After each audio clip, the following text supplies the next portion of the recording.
Merci. Monsieur Jean-Jacques Vlody. Merci Madame la Présidente.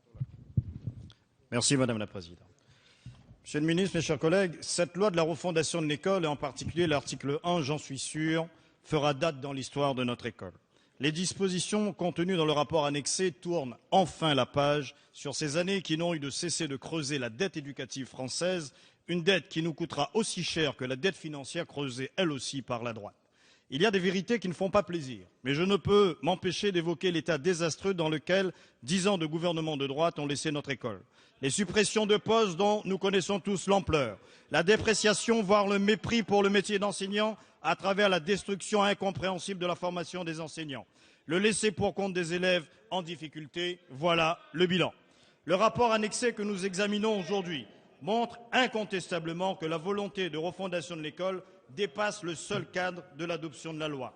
Il y a un agenda qui engage le gouvernement et la majorité pour l'ensemble du quinquennat. Il ne s'agit pas de changements à la marge, ici ou là, mais bien d'un changement de l'école pensé dans sa globalité, en fixant des objectifs ambitieux, la volonté de bâtir une école plus juste pour tous et exigeante pour chacun, de faire réussir tous les élèves et d'élever le niveau général de connaissances, en se donnant les moyens de les atteindre. La priorité au primaire, la création des 60 000 postes, les nouvelles pédagogies, les rythmes éducatifs, le service public du numérique éducatif, la formation des enseignants.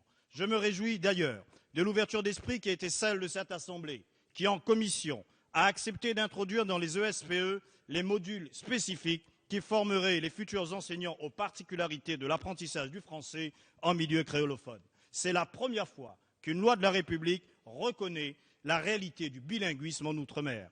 Aux collègues de l'opposition, je voudrais simplement vous rappeler que la mauvaise foi et les fausses idées, même prononcées et répétées par les représentants de la nation que vous êtes, ne deviennent jamais des vérités.